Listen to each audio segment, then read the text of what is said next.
All right, Sixer Nation, what is good? Welcome on in. 2 days until the NBA trade deadline. You know, the gang had to get back together, man. Bring you another show. Excited to be here. Rumors are heating up, things are flying around, but then at the same time, you have Daryl Morey go out today and make some interesting comments. So we will break down exactly what those comments mean. We'll look at everything. He talked about the trades coming up. He talked about Isaiah Joe. He talked about James Harden getting snubs 100% and a whole bunch more. We will break it down. We are live on Philly Take with RB, running back Philly Pick Swap Media. Happy to be back with the guys, man. RB, Sean Barnard, DJ Eastwood. What's up, fellas? How are we feeling?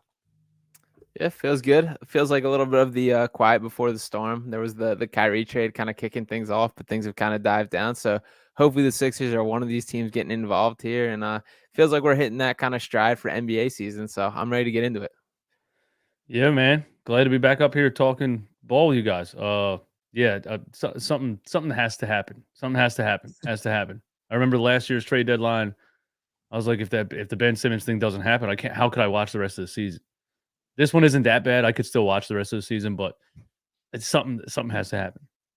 Yeah, for once, it's like, the Sixers aren't the main story of the damn trade deadline, but at the same time, this Sixers team, this fan base knows they have to make a move, right? You have to do something. And Daryl Morey talked about it today, but just in general, before we really break it down, we'll talk about the couple trades that did happen today, which really are not anything. I love how the trade deadline is always one trade, and then the whole domino begins to fall, then the next one, then the next one, and then come Thursday afternoon at 1:00, you got 12 moves happening at the same time. But what is your guys' take so far on the team, on where they're at?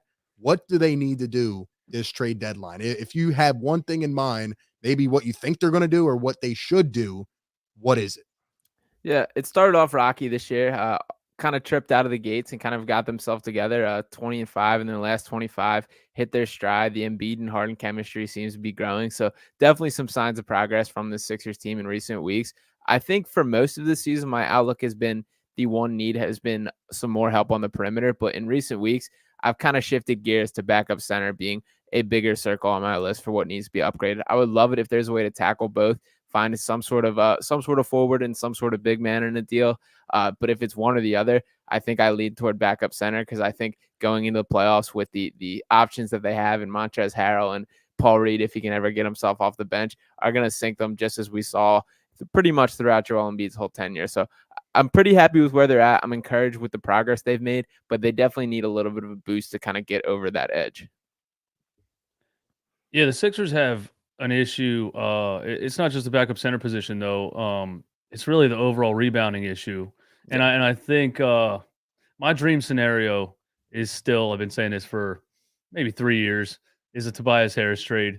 And when I say that, everybody thinks, I hate Tobias Harris. I think he's done an amazing job at transforming his game to try to fit as best as he could. But I really think Joel Embiid kind of rebounding whenever he wants to, and Tobias Harris rebounding whenever he wants to. Both of those things together, a lot of times in the same game, they get just annihilated on the boards, like you just saw against the Knicks and the first Magic game.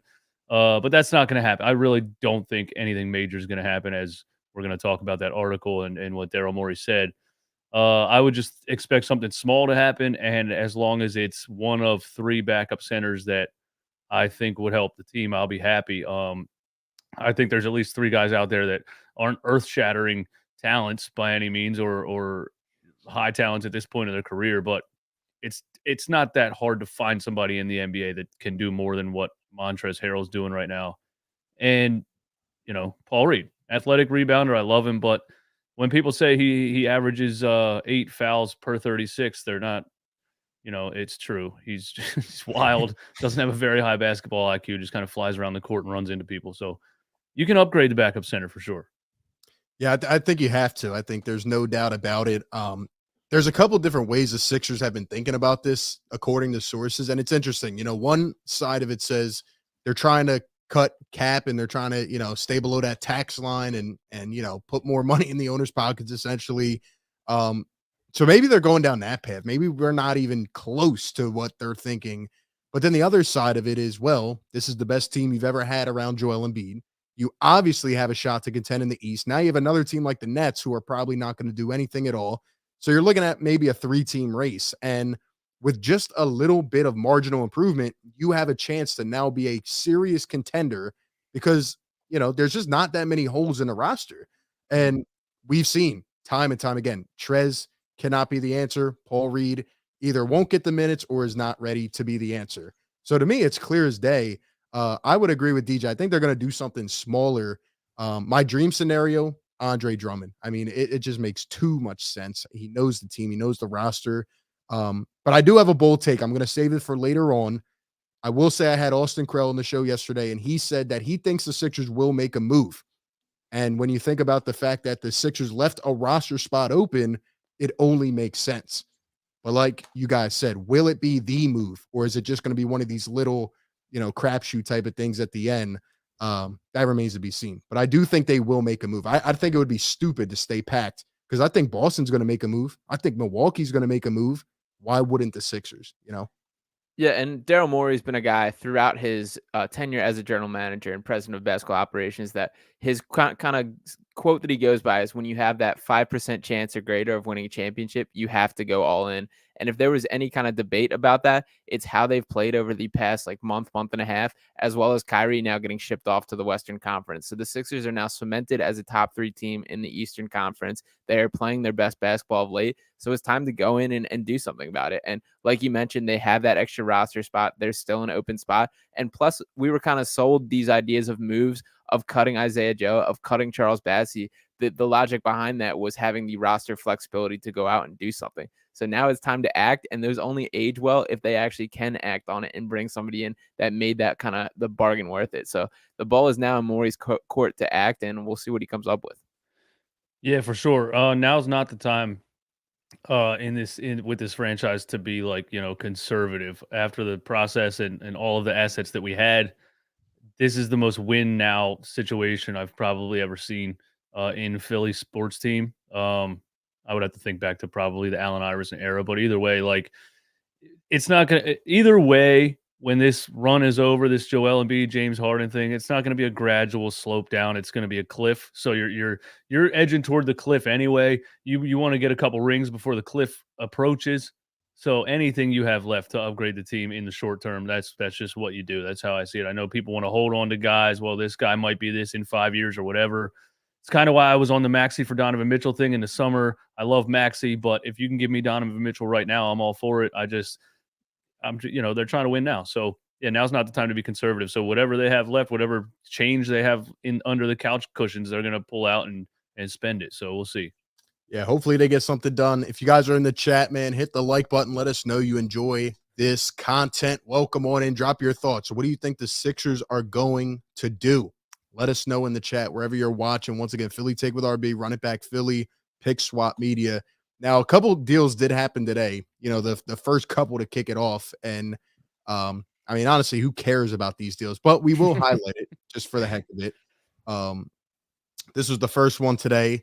The Brooklyn Nets send Kessler Edwards and cash considerations to the Sacramento Kings. The Nets save a total of $8 million in salary, blah, blah, blah. I'm here to tell you guys, as I've been saying the last couple of days here, the Nets are officially cooked. There's nothing left for them to do. They have to start over. I know they're saying they're trying to get another star in there to make KD happy.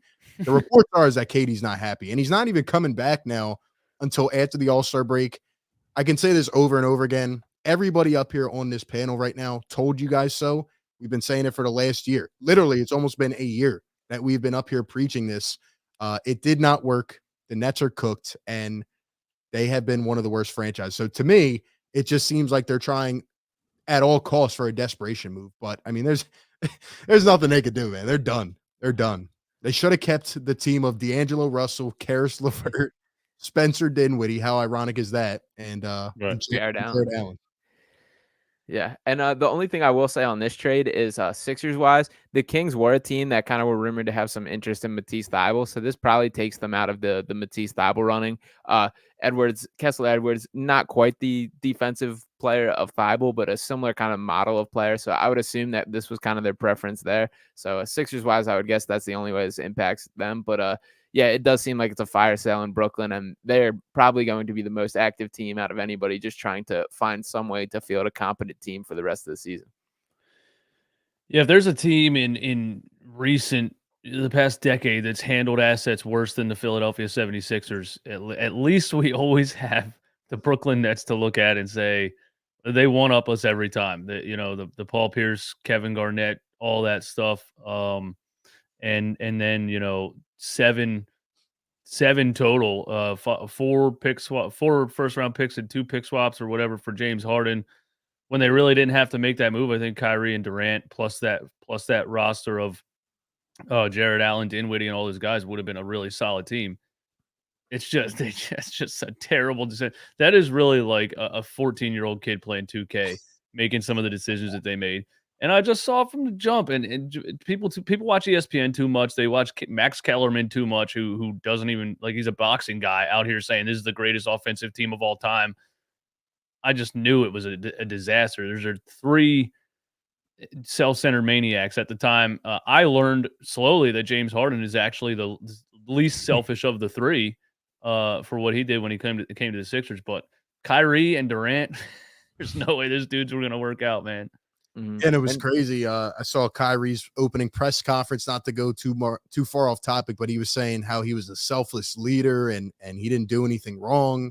I was waiting for him to apologize to James Harden, because I feel like everybody out there that tried to make him out to be the bad guy hasn't said a peep this whole season as he's playing at an all-star level. Where are the same commentaries at where they were ripping him to shreds last year? I mean, the guy's been fantastic, a great teammate, and he's been great this year. And what, the first year when he was Durant was injured, Kyrie was like at his sister's birthday party for 3 months or something, and Harden was playing at, like, on MVP lists, like playing with nobody. Harden's definitely the least selfish of the 3. Yeah. And the other thing that goes into them kind of overplaying their hand on that Harden trade is it also took away their ability to rebuild right now, because the Rockets have their first round picks through 2027, or either pick swap or their physical first round picks. So it does them no good to go into tank mode or rebuild mode. They pretty much just got to scrap and find a way to field somewhat of a competent team. I guess they have a Cam Thomas hooping off as the best player from LSU on that Nets roster. So at least they got something, but not a lot going on there. Absolutely. And I just saw a comment in the chat say that, oh, well, the Nets, I forget what it exactly said, but essentially Cam Thomas is lighting it up and Nick Claxton. I'm here to tell you guys, Nick Claxton, Ben Simmons, and Cam Thomas around Kevin Durant is not going to work in the NBA playoffs. Last year, they got shredded. Dame has a better roster than that. Yeah, I mean, come on. You're seriously going to throw Nick Claxton and Ben Simmons on the same floor in the playoffs to both get fouled? You foul this guy 5 times and foul him 6. I mean, come on now. Think a little bit. It's done. It's done. And I'll go as far to say as Nick Claxton has improved more than Ben Simmons. Definitely. I mean, in 1 year. Oh, yeah. So it's crazy, man. But yeah, I just wanted to say the Nets were cooked and they made that move today. Which is why they have to move Durant, because even if you can't salvage that, you have no assets moving forward. You have to try to get a haul for Kevin Durant right now. I feel like if you're trying to do anything for the foreseeable future, I mean, Nets fans are fair weather in the first place, but if you go into tank mode by default and don't have a plan, that arena is going to be empty in no time. Yeah, 100%. And somebody in the chat said, who said they would play Ben? I mean, come on now. Breaking news. You have to play a guy that's making $37 million in the playoffs. You're not going to sit him for a whole game. So it will happen and it will be bad. I'm just telling you, just straight up. Anyway, the next deal that happened today, Dwayne Dedmon traded to San Antonio. I'm sure nobody in their right mind cares about that. So just wanted to highlight that. I know what's going to happen. Now that the Kyrie trade happened and the Lakers essentially dropped the ball Thursday morning at like 11 a.m., a trade's going to happen, and then 5 trades are going to happen in the span of 12 minutes. So be prepared, be ready. I'm excited to see what happens. But let's talk about the Sixers trades. Daryl Morey did an interview with Kyle Neubeck, who always does a fantastic job with Philly Voice. And essentially he talked about everything. I mean, we know as Sixer fans, this is the time of the year when Daryl Morey starts to open up. This is where he really starts to, okay, let me go out to a radio station or reporter and start giving my thoughts on what's going on. Now, it could be mind games. I will preface this whole thing by saying he might just be lying. He might be lying about the entire thing. That's what he did before. So we don't know. But we're here to analyze what he said and what he went through. So, yeah, we talked about our trade deadline needs. Well, let's go see what Daryl Morey had to say. He talks about other sports hating him, which is hilarious. Yeah, Kyle says after a rough start, it appears the Sixers team could end up at having a shot at glory. So essentially, they need to make a move. He talked about some of the other GMs here in Philadelphia. Talked about Embiid and Harden. Okay, let's get to the good stuff here. So he says, quote, if you take the list of teams that are making players available that could maybe play for us in the playoffs, and then the ones that we can acquire, it is a very, very small list. I think we feel good going to war with who we have, but if we could find an upgrade and give Doc more weapons for his playoff arsenal, we will do it. Your guys' take and reaction to that comment. Yeah, I think as you mentioned, most of this is all kind of just mind games and kind of trying to position yourself. This is the same Daryl Morey who went on record around this time last year and said the Ben Simmons saga could drag on for 5 years. So this is kind of him saying, like, we don't need to make a move, maybe trying to lower the price a little. But I do like that he's kind of acknowledging at least like obviously the goal is to improve the weapons. And I don't think there's too much to read into this other than that him trying to position himself. I do think the doc line is pretty funny. And I will say Morey, out of pretty much most general managers or just front office people, has one of the better personalities and one of the more down to earth kind of cool perspectives on things. So I do like kind of reading these quotes from him. Yeah, when he gets on the radio and stuff, he sometimes he's like brutally honest about things. I do like his personality as a GM.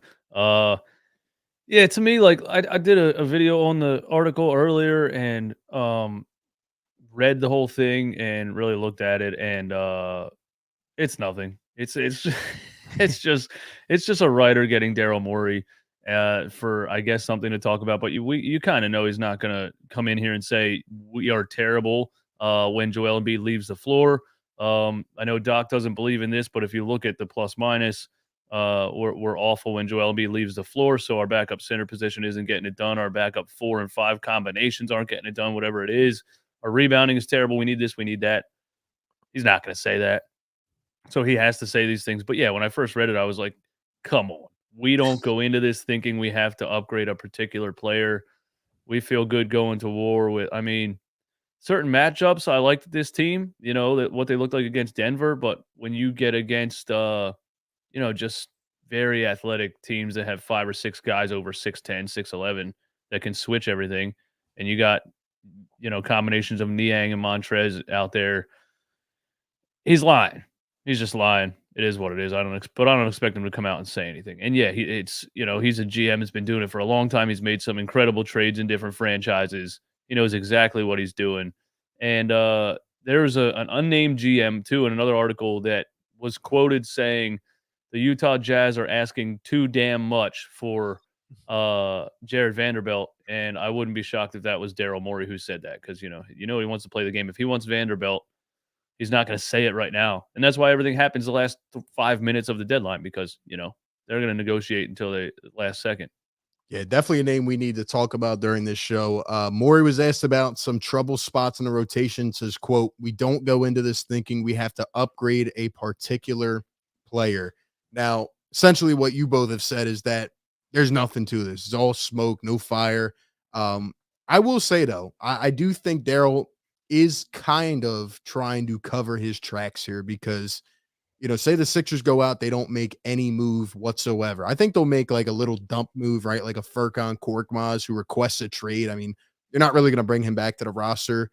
But if the Sixers don't do much, I think Daryl could potentially be trying to cover his tracks. Now, I do think this is a lie. I think Daryl Morey is a smart basketball mind who looks at this team. He put this team together in this past off season, and he looks and goes, all right, we're kind of close here. Like, this could be our final shot. And that's something that's not talked about with a lot of people right now.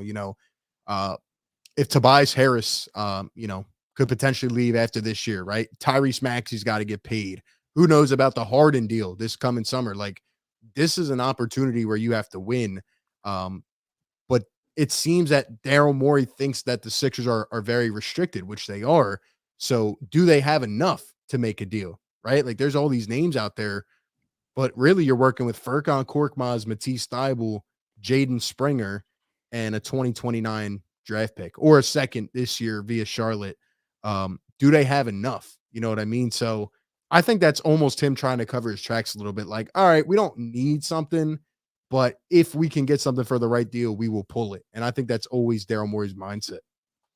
Yeah, that Charlotte draft pick isn't like nothing. I think it's slated for the 35th overall pick right now. So right on the edge of that first round. So at least it's like some sort of asset that they have, and that has kind of grown into something a little more promising, but it's still a second round pick no matter how you cut it. And all these guys, Matisse Thybulle on an expiring deal, going to be a free agent this year. Furkan Korkmaz, who has requested to trade himself and has a $5 million cap hit. Jaden Springer, who a former first round pick who hasn't played like any minutes. They're all a little bit of damaged goods and stuff you're trying to code up and make look good. So there's just not like that much of a market for landing that marquee addition at this point. It's all kind of flipping, trying to find that maybe one rotation piece. But I also do think it's worth noting, like, combining these guys, like maybe 3 bad ones for like one average basketball player, is still a worthwhile move, because when you think about come postseason, when the rosters are constructing and the rotations are shrinking, like, you just need those kind of guys. So coming away with one legitimate rotation piece as an asset from this deadline would absolutely be a win. Yeah, Sean, that's the perfect way to put it, man. If you can, you got guys making money on your roster that aren't getting on the floor. So yeah, it's just a perfect way to put it. If you can put some of those together and get in return, like, for simplest terms, somebody that can play in the NBA at a playoff level, that's a win. Yeah, that's probably what I would expect. I would probably expect a Matisse Thybulle trade out of anything, because just looking at the players and skill sets and potential, he's glaringly just has more potential than either of those other guys, Furkan or Jaden Springer. I don't know about Jaden Springer's potential. That's the thing about him. I haven't seen him play enough in meaningful minutes, or like any minutes outside of the last 2 in a blowout, really ever. So yeah, I would expect probably Matisse Thybulle, just because I think you can sell him a little bit as an all-worldly defender who, just needs to be put in the right positions and coached up on his perimeter game or his ball handling skills or whatever it is. That's what I would expect. But yeah, I'm thinking the same thing, man. Package together some of these guys that you're paying money to that aren't playing, and get a guy in return that can play. That's a win, really. Yeah, I want to go to that Matisse Thybulle thing, because that is the most intriguing thing to me this trade deadline. Now, about a week ago, I said, all right, there's no way you're moving Thybulle, because the main team that was interested was the Sacramento Kings, and the Kings have nothing that will help the Sixers right now. My ideology is, if it can make you a better championship team this year, if it can put you in position to win, go do it. I didn't think that the Kings had anything to offer like that. But then you hear about the Atlanta Hawks, you hear about the Warriors, and over the last couple days, this is my bold take, by the way, Thybulle's getting traded, and I'm going to tell you why. Because if you do not trade Matisse Thybulle and you let him sit on that bench like he has, now we can have a whole other debate about how much he impacts the team, what his ceiling will be, if he'll ever shoot the ball, if he can be played in the playoffs, all that stuff, right? But Doc Rivers doesn't seem to be comfortable playing Matisse Thybulle consistent minutes. So if you let him sit this entire season the way he has now, getting little bits of minutes here and there, and then he doesn't play in the playoffs, you are losing Matisse Thybulle for absolutely nothing.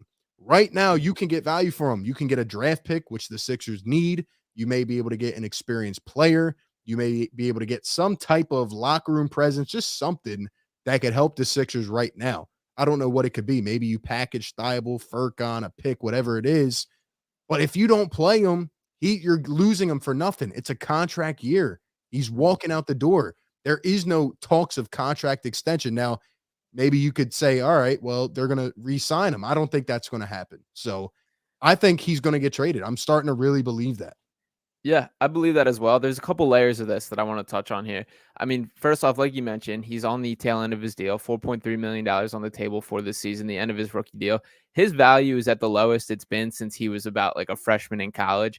Like he's been a guy that like at times was looked at as not I wouldn't say a premier trade chip, but a guy that there were teams very attracted to moving for or looking to add him for. But at this point, being a expiring deal, the thing that I've struggled with and going into the season, I was like, we kind of missed the boat on trading him if we start this year, is I don't think there's going to be any teams that look at him as like the missing piece in their playoff rotation, because while he's taken some strides forward offensively and he has looked more willing this year, there's still going to be holes, and that's absolutely going to be put to the test in the postseason.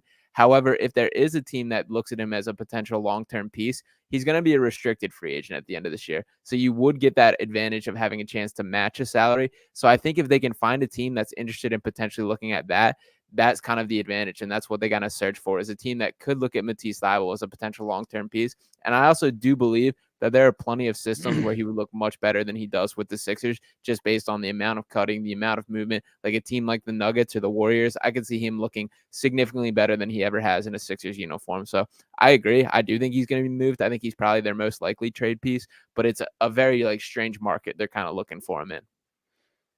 Man, the Warriors would be man, you're probably right about that. If I picture Matisse Thybulle and the Warriors, just a good culture, team that's moved, been a high motion offense for a long time, and a lot of guys around him that have high basketball IQs and are shooters, where he wouldn't be paired with. A lot of his trouble is that he gets paired on the floor with other guys that can't stretch the floor or whatever else, and they're just bad fits. A guy like Thybulle who can play elite defense and shoot 35% from three at best. I think that's all you really ask of him. NBA average, and play really good defense. With the right combination of players around him, he's not a total negative. He just gets put in situations, and when you see him at the end of a shot clock and he has to dribble the ball, yeah, you don't want him to do that. And then everyone's like, Thybulle sucks. But like, you didn't want Danny Green to dribble the ball. You didn't want Robert Covington to dribble the ball. These are just 3 and D players. You don't want them to ever have to make a move with the basketball. So I'm the one. I'm the one. I've been saying you need to trade him for a long time, but I feel like he definitely has value, and they need to take advantage of it. The thing that I don't understand is he comes into the year, and in training camp, they were gloating about this guy. They said he was the most improved. They said his shot was incredible and all that. And, these are normal things that you say about a developing player, right? Those dribbling videos. Yeah. But I would personally think that they would say that stuff to try to build his trade value. And then he sits for most of the year. They don't really talk about him in any deals or anything like that. And they're just kind of playing him little bits here and there. This is a former first round pick. The Sixers have this problem with most of their first round picks. And now you might go through another deadline, keep him, and then what? You're going to get nothing for him. He's going to leave. And somebody's going to offer Matisse Thybulle a contract that the Sixers are going to look at and say, well, I'm not willing to match that. We don't view Thybulle as that guy.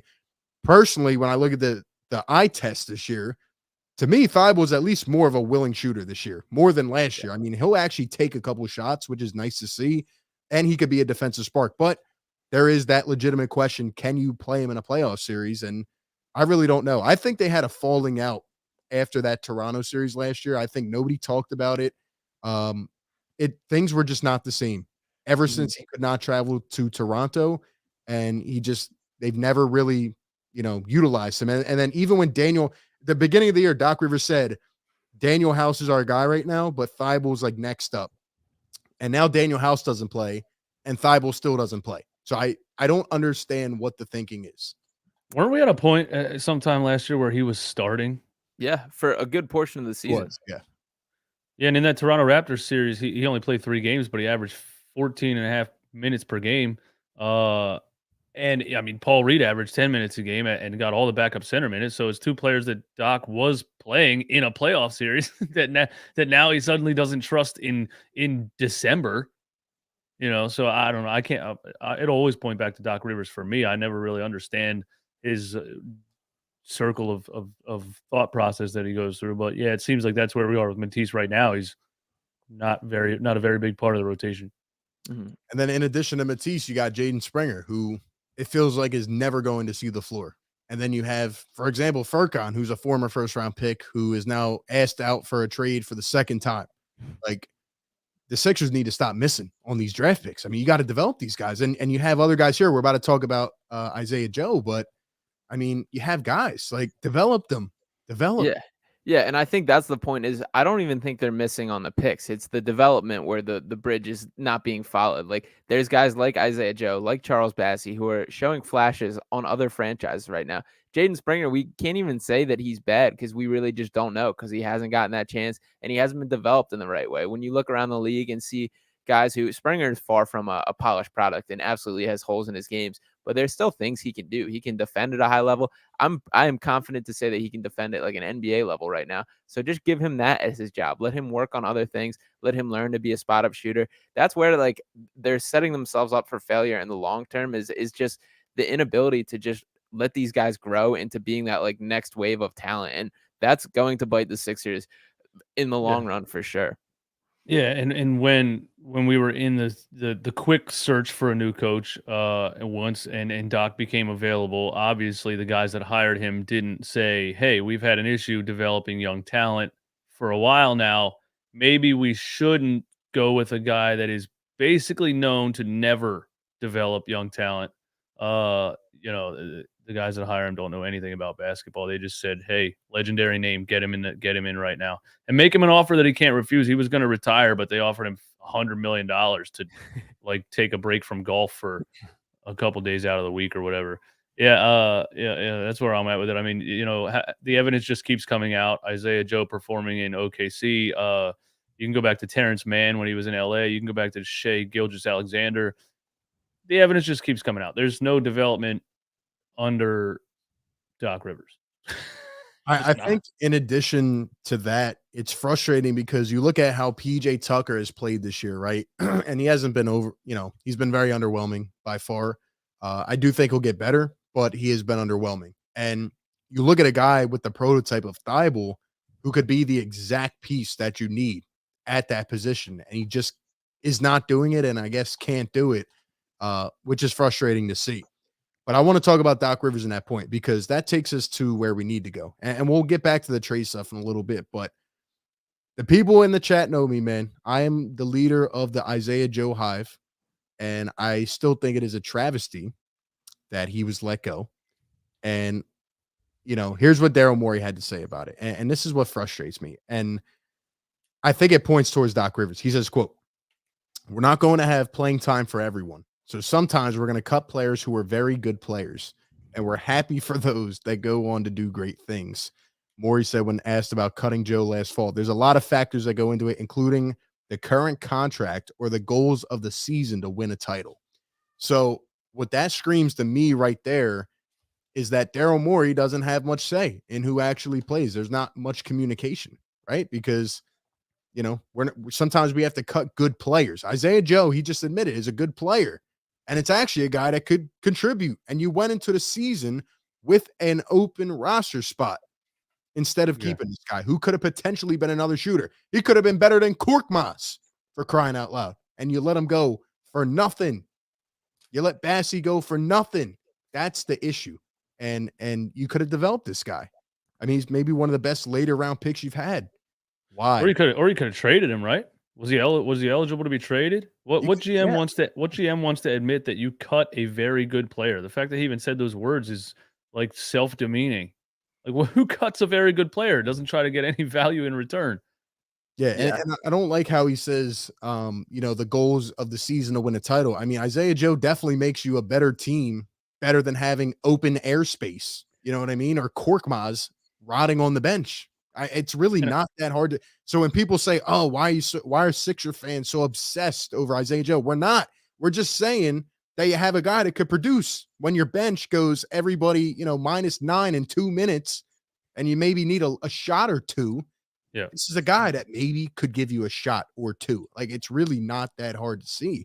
Yeah, So, him going on a couple streaks when getting minutes in OKC is a perfect example. Vincent, I saw your one comment that said Sam Cassell is in charge of developing players. Doc Rivers just doesn't play them. Playing the players is a major part of developing players. I mean, what can Sam Cassell do in a practice? Is there like some kind of surgery he can do to make this guy bet? Like you have to put him on the court. That's part of developing the player. And then he goes to OKC, gets minutes, and look, he sets records for streaks of three-pointers made and all kinds of ridiculous stuff. So, yeah, you have to play the guy to develop him. yeah, there's absolutely no reason that these guys go to other teams and then start to produce. That's why if Thybulle goes to another team, he'll be back, as an all NBA defensive player. That's why if this guy goes somewhere, he's, Jaden Springer goes to another team, he'll probably be an all-star in a couple years. I mean, it's frustrating, man. Yeah, and I think what gets lost in like the Sixers Twitter freaking out over Isaiah Joe and people pounding the table, we don't think Isaiah Joe is Michael Jordan, but what we do think is he's definitely better than Furkan Korkmaz, Daniel House, and guys playing rotation minutes on the Sixers team. And that is what's frustrating because also he showed flashes in the opportunities he got. Like last year or during the like COVID stretch when they were shorthanded, that Heat game, I specifically remember him launching up a bunch of threes. He in summer league like looked like he took it personally to add things to his game, played some ball handling role. Like every chance that he got, he kind of took advantage of, and he just really didn't have much to work with. So there also is like an interesting balance between the Daryl Morey and Doc Rivers thing. It should always be noted like Doc Rivers was hired here before Daryl Morey. So I do think it's a different kind of power structure than the general GM and coach, but it is weird that like it's just a kind of bizarre situation. And you know what's crazy about that is that in Houston, Daryl Morey did the same thing. He built a team around what Mike D'Antoni wanted. He didn't want a center. He wanted all shooters. He wanted 5 out. So, I'm starting to see a common theme here. Now, I think Daryl Morey's great at what he does in terms of bringing players in, but, sometimes maybe he needs to take a step up and say, yo, I drafted Charles Bassey. And to your point about Isaiah Joe, we don't think Charles Bassey is Hakeem Olajuwon, but we saw him last year come in a game and get 5 blocks. Yeah. And right now we have no backup center that is a rim protector. And you got rid of the guy for nothing. And he showed a little glimpse. Maybe he could have been the guy. Maybe. Yeah, you just need a guy that comes in for 10 minutes and is not a negative 15. That's all you need. Rebounds, a little bit of defense. You don't need him to be hitting, dream shake fadeaways, dude. You just need a backup center. Yeah. Yeah, I mean, it's as simple as that. And that's why I was saying earlier that I think Andre Drummond is the perfect fit for this team. He knows the system. You don't have to do a lot to play behind Joel Embiid, by the way. That needs to be noted as well. It's not like you need to be a backup, like you said, and come in and do, a bunch of crazy things. You need to come in, man the paint, and get a couple rebounds. That's all this team is asking for. And Andre Drummond knows the situation. I think he can be had. I think he had an amazing game last night. But the Chicago Bulls are not going anywhere. It serves them no purpose to keep Andre Drummond on that team. Why not go get a draft pick? Why not get a Jaden Springer right now? And if I'm Daryl Morey, I'm 110% on the phone with Chicago saying, don't let us lose this deal. Just how he told Sean Marks, don't hang up the effing phone. We're finishing this business right now. I hope he's doing that with Chicago. I think they definitely will, because not just that, Andre Drummond's not going to pick up his player option, and with him being the age that he's at right now, he's getting towards the second half of his career. But if proving what he proved last night, he can still play at a pretty high level when he's given the minutes. So he would like to go somewhere where he's going to get center minutes. He knows it's going to be at least 10 or 12 or 15 in Philly. I think he would probably prefer that. So he's not going to, there's no way he's going back to Chicago anyway, because he's not getting any time. So yeah, he's going to get traded because they have to get something for him. Why would you not? Yeah. And there's no adjustment period needed at all. He knows what it's like to be here. The fans love him. And it just makes too much sense that Sixers need rebounding. The guy had 15 rebounds last night off the bench. Come on. It's a no-brainer. And I think that gets lost in this kind of like tax conversation. Like the Sixers can get Andre Drummond and still get under the tax. He's got a little over a $3 million cap hit. You ship off, obviously this probably wouldn't work from Chicago's point of view, but just for the sake of example with money, a Furkan Korkmaz for Andre Drummond trade gets him here and gets them under the tax. So you can kind of do both things and improve this team while still reaching that financial goal. And there's other guys out there too. I think backup center is kind of not that they're readily available, but there's other names. Mo Bamba is a guy that is my dream for it. Naz Reid and Jared Vanderbilt seem to be trending towards them staying in their location. But Isaiah Hartenstein's a guy that has jumped out to me. Jackson Hayes, I would love. Nerlens Noel has been floated out there. So it seems like there's like a notable kind of group of guys that I would consider like significantly better than Montrezl Harrell, and like they should absolutely be working those phones. Yeah, I agree. I think they need to make a move. A lot of people have talked about Jared Vanderbilt. From what I've heard about him, he's not really a traditional big. You know, he's not like a rim protector. And Danny Ainge is going to drive up that price. He wants a first round pick. He wants this and that. I don't see that trade happening. I know the Sixers have interest. They've had interest in Nerlens Noel. I could see Noel being much more likely than Vanderbilt. I don't know where this idea of everybody getting fixated on Jared Vanderbilt came from, because I know how Danny Ainge is, and he's not going to settle. The Jazz have 1 million picks already. They don't have to settle. They can keep Jared Vanderbilt as part of their future plans. So why get right. And him being 23 years old, that's what Danny's going to harp on. Like, as if you think he's this good right now and he could help your team at backup center or whatever right now, he's only 23 years old. You're not offering me enough. That's like selling a business. What's the business going to be worth in 5 years? That's what you sell a business as, right? Like, yeah, he's going to sell him to what he thinks his potential is in 5 years, and we don't have the assets probably. Yeah, I don't see it happening. Who knows? I do think Thybulle could end up getting moved in one of these deals, but I don't think they're urgently trying to move him. I do think, though, Daryl will do what it takes to get another backup center. And the last thing from this article was where Daryl Morey talked about James Harden, essentially said that he was snubbed. Here's where he said, "It's tough for me personally," Morey said. And obviously for him, I don't know how people who vote can look themselves in the mirror. Yeah, I mean, it's ridiculous. And now, KD's not playing, so Embiid might be a starter. Harden might, get voted in. I wouldn't even play if I was them. You have bigger fish to fry. You have a bigger aspiration this year. So, I mean, I don't know. It's just everybody disrespects Philly. It's evident at this point. Joel should be number one in MVP. He whooped Jokic's ass on prime time. Same thing happened last year. Jokic never looked back, won the MVP. Joel does the same thing 10 times worse. And what happens? James Harden having an all-star year, better than some of these players, not in the all-star game. It's a joke. It is. Yeah, I think we ended up with actually the two most hated players in the NBA by the NBA. The NBA hated there's reason to believe, at least a conspiracy, that the NBA hated the process era and hated Sam Hinkie and what he was doing and put a stop to it. And Joel coins himself the process. He seems to be hated. Then, in the beginning when he's getting fined for like goofing around on Twitter or saying, talking trash to other players on Twitter or whatever. Yeah, I don't think they took him very well. And James Harden, now that I think about it, the way that he was playing in Houston, kind of manipulating the game, really foul baiting.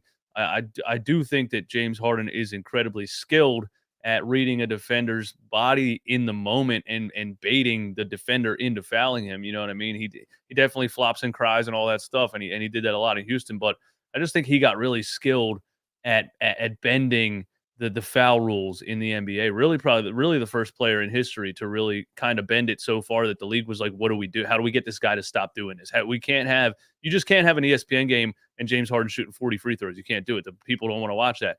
So I think the NBA legitimately said, stop calling him. That's the only way to stop it, is to just stop giving the guy fouls. And you've seen it for a couple of years now. He legitimately does get bodied sometimes, and there's just no call. And I wouldn't be shocked if that was a call from the NBA too. Just stop giving him fouls.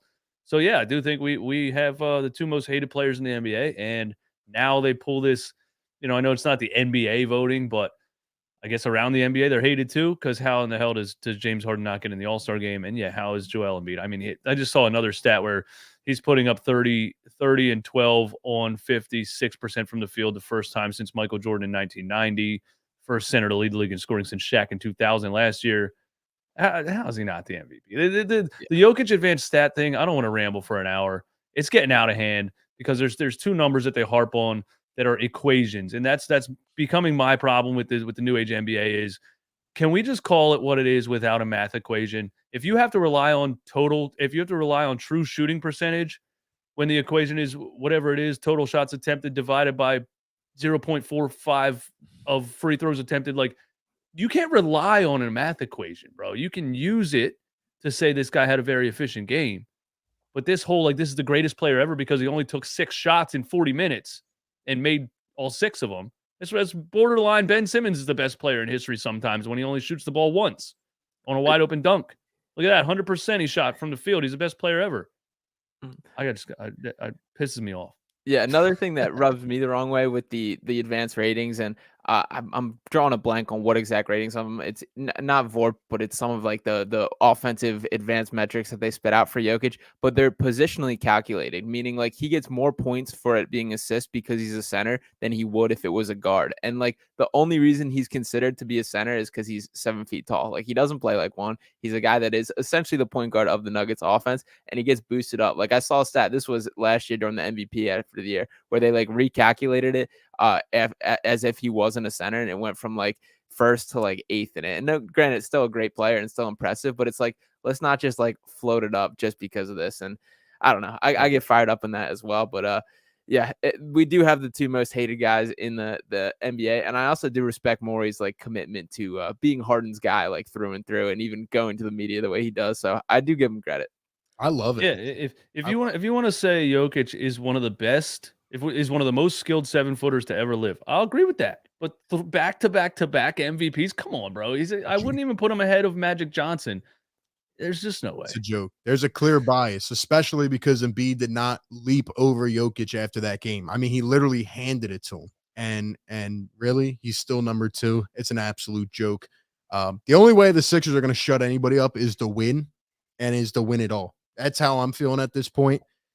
They have to do that, and I think they need to make a move in order to get themselves in position to do that. So, I guess my question to you guys would be, how legit are the Sixers? You know, I feel like there have been so many back and forth things. It's been a weird year. Like Sean said at the beginning, you know, 1-4, 12-12. Now you're 34-18. It's like, and in the last week, we've blown 2 20-point leads. So I don't know. And that's after beating the Nuggets. That's after a big win streak. Where are the Sixers at? You know, are they ready to win it all? Can this be the year? Yeah, I mean, they're contenders. They're a certified top 3 team in the East.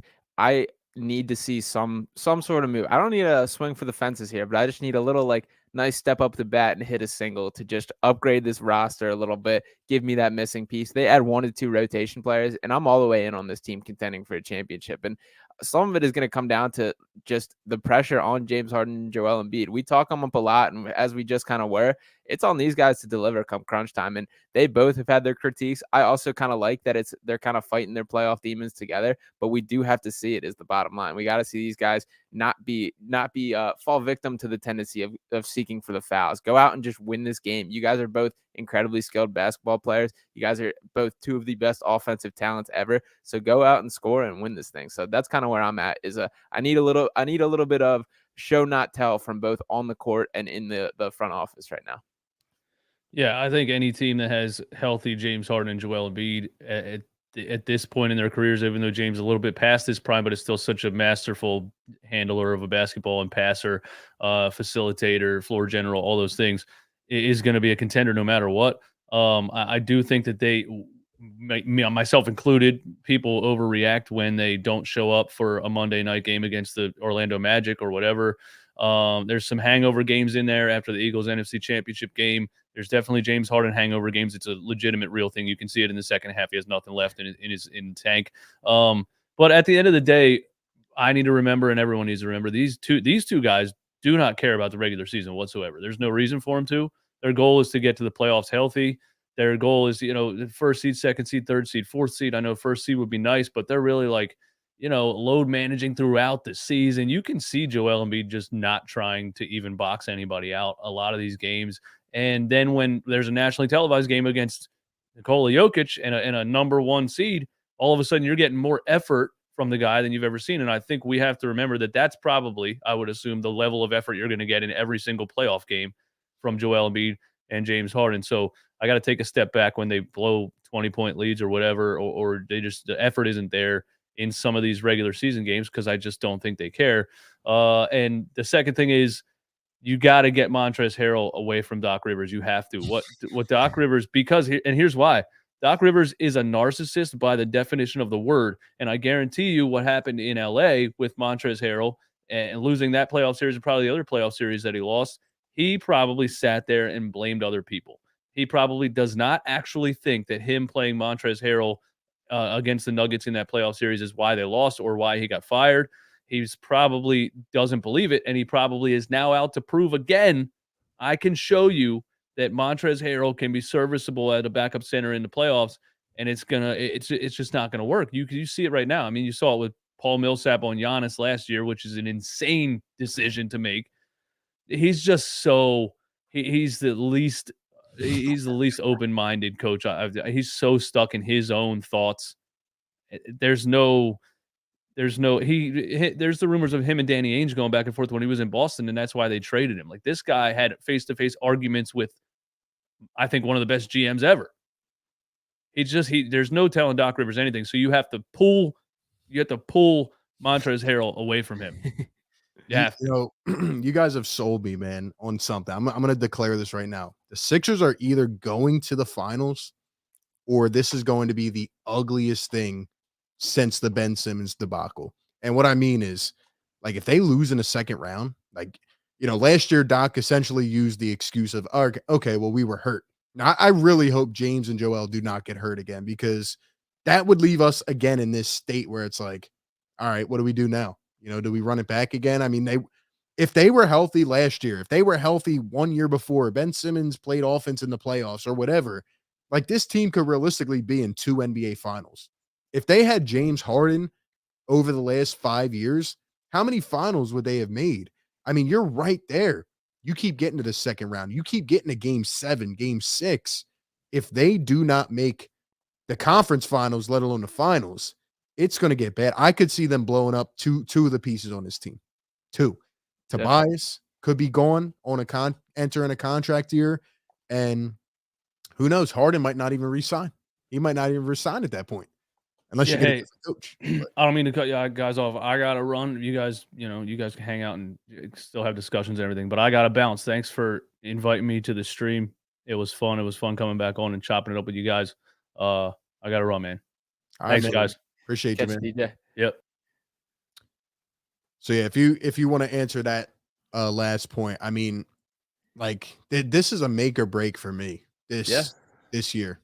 Honestly, I mean, where do you go from here if you lose in the second round again, or let alone the first round? I mean, that would be disastrous. I know Doc would get fired and this would happen, but yeah, it'd be bad. It'd be bad. Yeah, no, I think you're absolutely right. There will be some major changes if they don't get past the second round. If we haven't been past the second round since 2001, it's been since the AI year that we've seen that happen. So it's got to happen. I do think Harden walks. If they don't make it happen, he's going to seek what he looks at as a true contender. And because the Sixers aren't proving to be that.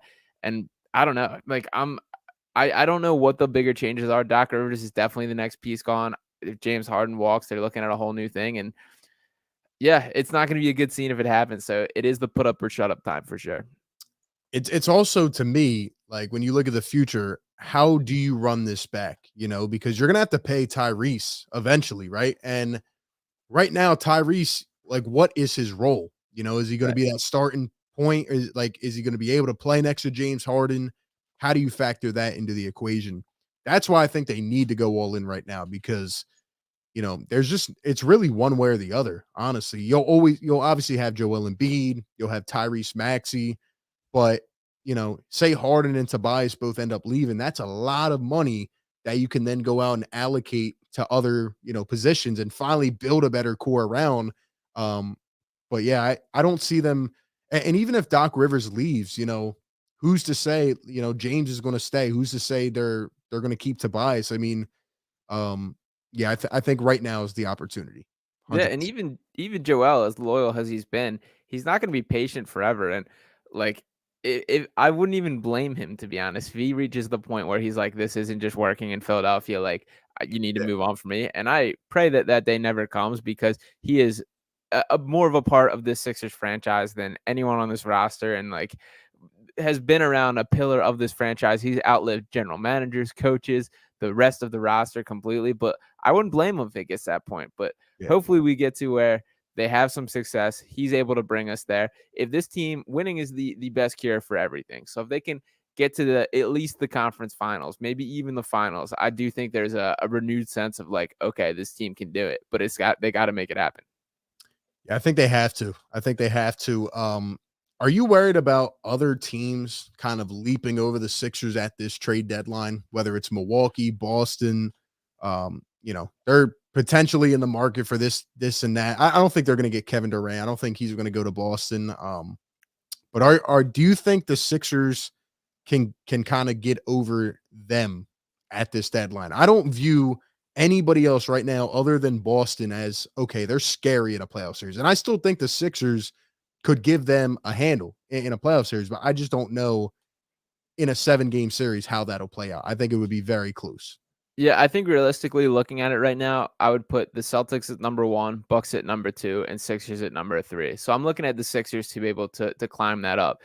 Joel Embiid is the biggest asset for the Sixers in the way that there's just no one in the NBA that can guard him one-on-one with his size and skill. But where I think the Sixers are coming up short and why I've been like prioritizing a wing for most of the season is they got to have guys that can guard the Jason Tatums, the Jaylen Browns, the Chris Middletons, which they really don't. And I get PJ Tucker is going to be kind of that guy, and it's going to be make or break our perception of him is how he looks in the playoffs guarding these high-level guys. But like that's only one guy, and I don't feel great about that being like our only option. That's why I would love to get like a solidified two-way wing. I mean, who knows what they can get rotationally right now. Jonathan Isaac's been a guy I toyed around with, but I don't think is too realistic just based on it would probably take Tobias and everything else. But if they can get like an athletic wing that can match up with these guys on the perimeter, like to me, that would be what the Sixers need to do to take that leap and kind of put themselves on the pedestal as like a favorite. Yeah, I agree. I'm kind of worried about the defense as it matches up in the playoffs. And I think that's why I love Thybulle, but at the same time, I want to see him get more minutes to see if he'll, be able to improve that shot. Obviously he's kind of painted out the last couple years, but he's at least more of a willing shooter. Can he improve? If not, you have to get somebody. I agree with you. I just don't know who's out there. I know there's backup centers out there that I really like. I don't know who's out there in terms of a wing that is attainable for this team in terms of the salary and where this team's at flexibility wise. I think it's going to be tough. I really do, especially if you keep Tobias. So, yeah, totally. And I wouldn't say Tobias is completely like locked in on being a Sixer. And like, I think he deserves a ton of credit for reinventing himself, making the sacrifices necessary to fit this team. And I do think the Sixers, it's not just like complete fluff from Daryl Morey saying he's not looking to change that much of the identity of the team. But if the opportunity presents itself, there's not that many like tradable salaries. Like we're talking about if you're seeking like a $20 million addition, that's like combining every single bench piece we got or working Tobias in on a trade. And you need a little more to get back for that. But it's easier to add salaries to bring back rather than stacking. Then we're talking like Furkan, Matisse, Springer, Niang, Dan House. Like that's a lot. Then you're throwing in like to combine and reach that. So it is tough how much money dictates what a trade can happen in the NBA. But that's kind of the world we work in. And that's the reason that Tobias has been kind of a crippling factor for roster construction. I'll tell you what, man, this whole bench, not construction, but just like the bench overload, I would call it. When you look at Furkan, who's a 0, you look at Daniel House, who has been god awful. When you look at Springer, who's been non-existent, it's like, dude, like if one of those guys was this player that we're fantasizing about, if one of them was a guy who could come in and get a stop on Jaylen Brown when you need it, or hit a big shot, like this team would be in such a better position. And now they have to rely on PJ Tucker, who's almost 40, to be able to be that guy. That is my worry. And I do get caught up sometimes in the win streaks. It's great. It looks good. But like you said, none of it matters until the playoffs. Mm-hmm. But then again, I go back on the other side and I look at, okay, this team has been one game from the conference finals almost 3 times. Like, it's right there. It's there to be had. And if they were just maybe a little healthier, they had this, maybe they're there. But I think it all comes down to the matchup. And I think that's why it'll be important to try to keep climbing up the East.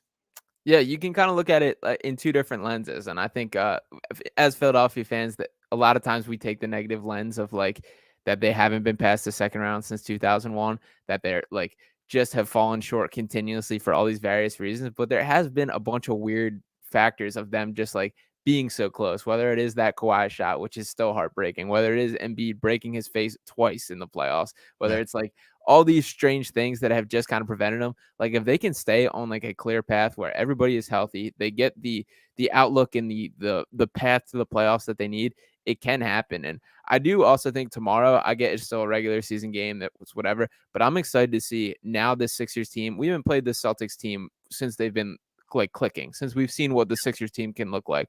I'm excited to see what this looks like against a true contender and a team that we almost certainly will have to go through in the Eastern Conference. So I do think tomorrow is a nice measuring stick game for the Sixers, and I'm excited to see how they look. 100%. Great point. And I love that it's the night before the trade deadline. Like Yeah. Daryl Morey better take a long nap beforehand, because Yeah. come tomorrow night, he's going to be up all night after that game, especially if the Sixers are to lose that game. He's going to be up making calls, drinking 8 cups of coffee, getting that espresso, because he's like, all right, if we lose to the Knicks and then you lose to the Celtics, like, all right, something's got to happen. Something's push comes to shove. You know what I mean? You got to do something. And man, I just don't know if there's a way they can do it. That's the frustrating part. It has to be through Matisse Thybulle. And I don't like to see him go, but he might have to. Yeah, I unfortunately agree. I think that's like the only real thing that I think a team could talk themselves into being like, that's a guy we have to trade for. That's a guy that can enhance our team. And kind of what we mentioned earlier, like I don't realistically see Matisse cracking this playoff rotation, whether it be deserving so or not, whether it's a Doc Rivers preference. I don't think he cracks the top 7, 8 of this rotation, which is what we're going to see come playoff time. So if he's not, we're better off getting somebody that will. So if they can make that happen, if they can get, whether it's a Jalen McDaniels or some sort of two-way player that can like has a higher likelihood of Doc Rivers getting a little run, make it happen. 100%. And I saw John in the chat. He said, are we worried about Niang breaking down? Yeah, that's a concern. It is, because that's what happened last year. He played great in the regular season. He was banged up, come playoff time. And I know that for a fact. And he just wasn't healthy. So, you got to be worried about that with Tucker, with Niang, with some of these guys. It's frustrating. So, yeah, health is the biggest thing. We said that at the beginning of the year. We're saying it now. They need to be healthy. I would honestly start load managing down near the end of the season if possible. If you're in a race, then you can't. But I really don't care at this point. Get to the playoffs healthy. Other teams do it as well. So, yeah, I think that's got to be the mindset. They've kind of gone on their run of late, 20-5 in their last 25. Let's keep the momentum going. Let's bounce back from that Knicks loss. If they can kind of build some separation in the East, I don't think like it's still pretty tight within the top 3 between the Bucks, Celtics, Nets, or Bucks, Celtics, and Sixers. If there is any kind of separation, and at the end of the day, it doesn't mean that much to me whether we're a 2 or a 3 seed or a 3 or a 4 seed. Especially like if they're not the 1 seed, it kind of doesn't matter because you're going to have to play one of these guys. So I do think health is more important than seeking out the schedule, because we went through the same thing during the year where the Sixers lost to the Hawks. We've carved our path through the playoffs and we didn't even get to drive all the way through. So take care of the guys, make sure health is the most important thing, and don't count out the Sixers team for sure. And I saw someone just put it in the chat. It was another name I forgot about, but wanted to mention. I think you need to take a flyer on Cam Reddish. I said this a month ago. I know people are, frustrated with the way, he looks uninterested sometimes and this and that. I remember Cam Reddish at Duke. Yes, he was in the shadows of 2 other great players as well. It was like a big 3 kind of. I still don't think he's ever gotten a real role, a real opportunity. Like you look at Atlanta, they had a lot of wing depth. You look at the Knicks, they just never played him. Why not? He could come in, try to maybe be that 3, maybe give you some production off the bench. I love Cam Reddish, and at least from his college days, obviously he hasn't, performed up to that level, but you could probably get him for very cheap. So why not? The Knicks don't want him anymore. He doesn't want to be on the Knicks. If it's a low risk, high reward thing, I'm okay with it. I wouldn't say I'm a Cam Reddish guy. Sadiq Bey is a guy I've been eyeing as like the same kind of mindset as a buy low potential to outperform the price you get him for. And he's a guy the Pistons seem to be shopping to, but the same kind of mindset of a guy who hasn't lived up to their expectation coming into the NBA. But that style of wing is a player that the Sixers just don't have and haven't had for several years. So it's worth it to bring it in and see if they can make an impact, especially with the limited assets they have. I would be completely fine with them taking a swing for the fences or just a flyer on a guy like that. Yeah. Yeah. We'll see what happens, man. Your prediction. What do you think happens? Actually, give me your like major target. If all right, I want this guy. We need this guy. And then tell me what you think is going to happen. All right, my guy would be Mo Bamba. I would love Mo Bamba as the backup center. I don't know how realistic if it actually happens. I think my gut feeling prediction is Andre Drummond. And then wing wise, I mean, in an ideal world, we swing something with the Magic where it's a Mo Bamba and Jonathan Isaac trade coming to the Sixers. I think that changes things in a major way. That would have to involve Tobias, but I don't. That's my ideal world, perfect universe. My jar of hearts and what I actually expect, I do think it's a Andre Drummond and Derek Jones Jr. coming to the Sixers in exchange for some sort of Furkan, Matisse, and maybe a pick. Dude, I like that, honestly. I want Andre Drummond on this team. I think you need to upgrade the wing depth, but yeah, I would love Andre Drummond. I think you have to address that before anything because literally the other night reminded me of the Toronto series where Greg Monroe came in and was a -11 in 2 minutes. Trez was a -15 in 3 minutes. You need to get a backup 5. I mean, there's no saying, right? And yeah, I hope it's Andre Drummond. So you're speaking my language, man. I would love that. Yeah, definitely. And I think it's going to be one of those kind of days where the first domino falls and everything kind of spirals. Yeah. It's obviously a kind of a stalemate right now after the Kyrie stuff and the few things. And I will be a little upset if they kind of are overly reliant on this, but I do think there's going to be some guys that pop up in the buyout market. And obviously last year it turned out to be DeAndre Jordan, who was just not what the Sixers needed at all. Willie Cauley-Stein.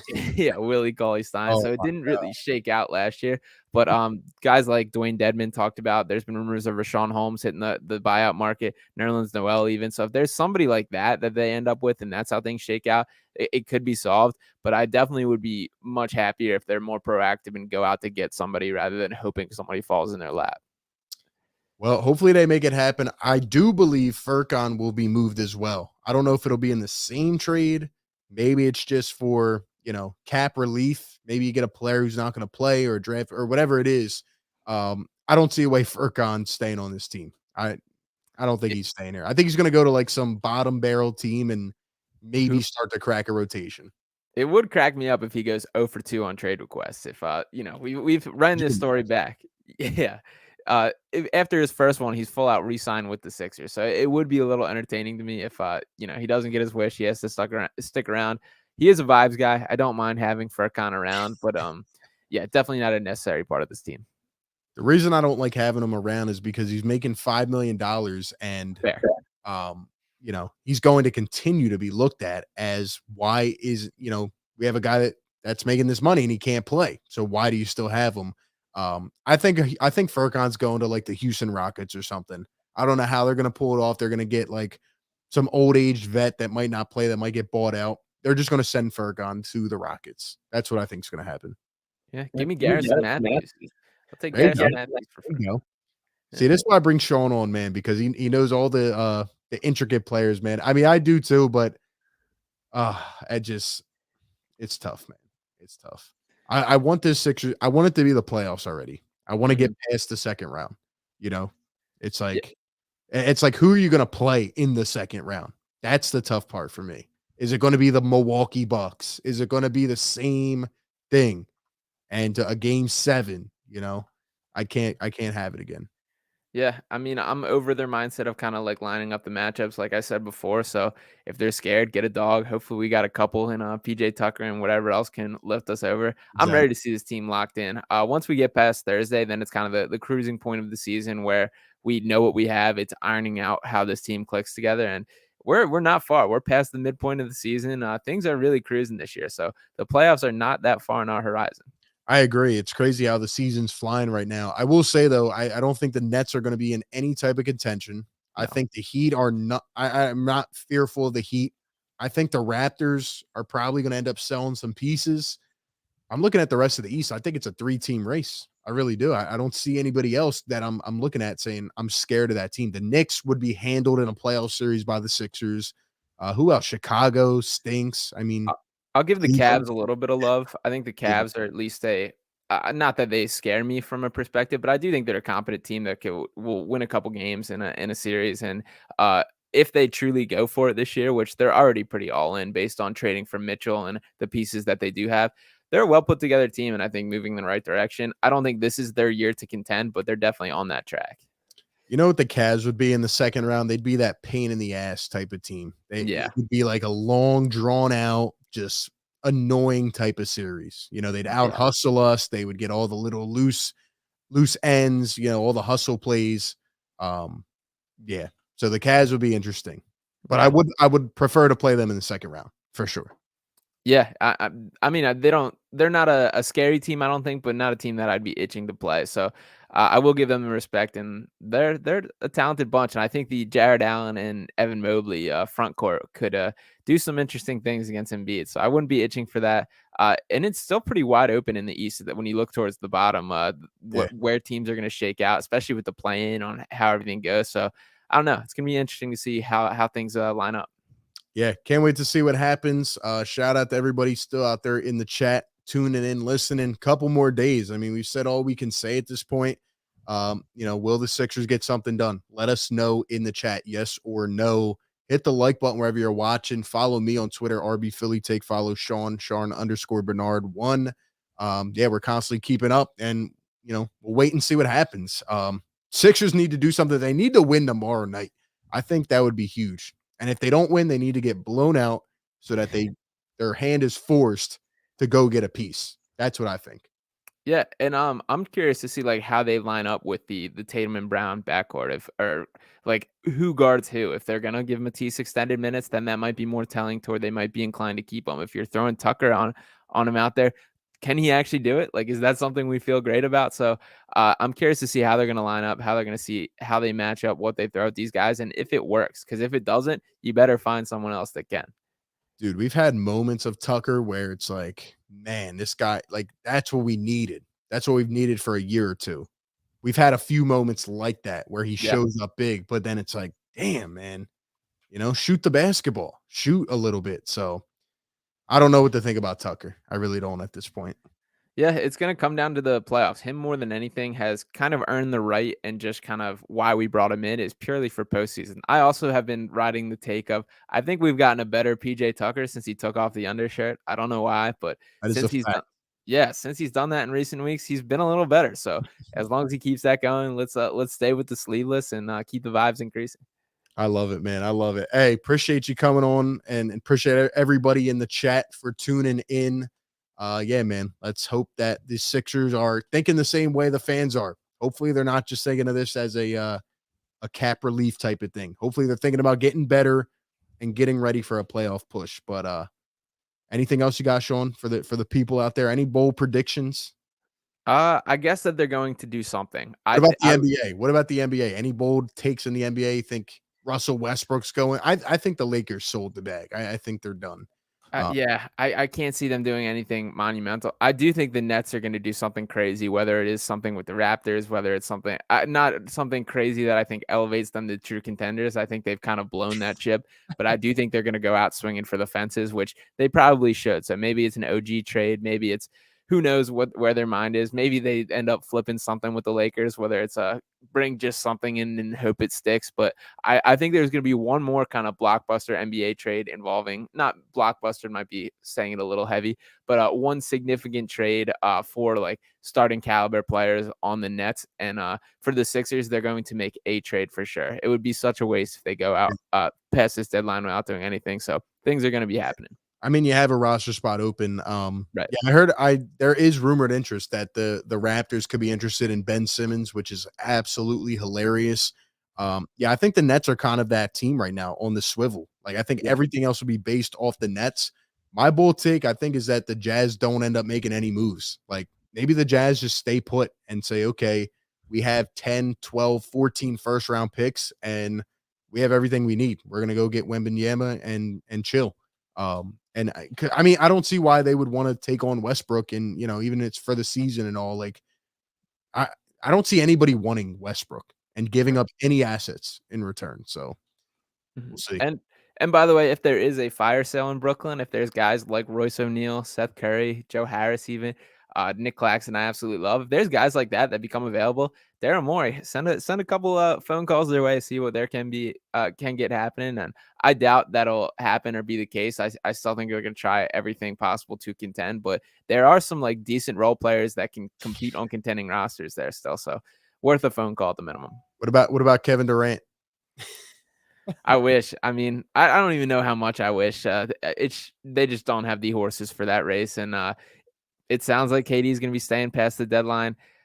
I can't imagine that lasts for longer than this year, but yeah, I don't think that's anything the Sixers will be involved in. Dude, how nuts would that be if KD ends up not even to the Sixers, but just ends up getting moves? Like, that would send so much into transition, man. It would be nuts. You never know. I mean, last year the whole Ben Simmons thing came together like in the last couple hours. So yeah, I'm excited, man. But we shall see how it goes. Appreciate everybody tuning in. Be sure to hit that like button again and subscribe wherever you guys are watching. Watch us on the rerun, on the playback. Let us know your thoughts in the comments section. That being said, man, RB Sean Barnard, and we will catch you all on the next one. Peace.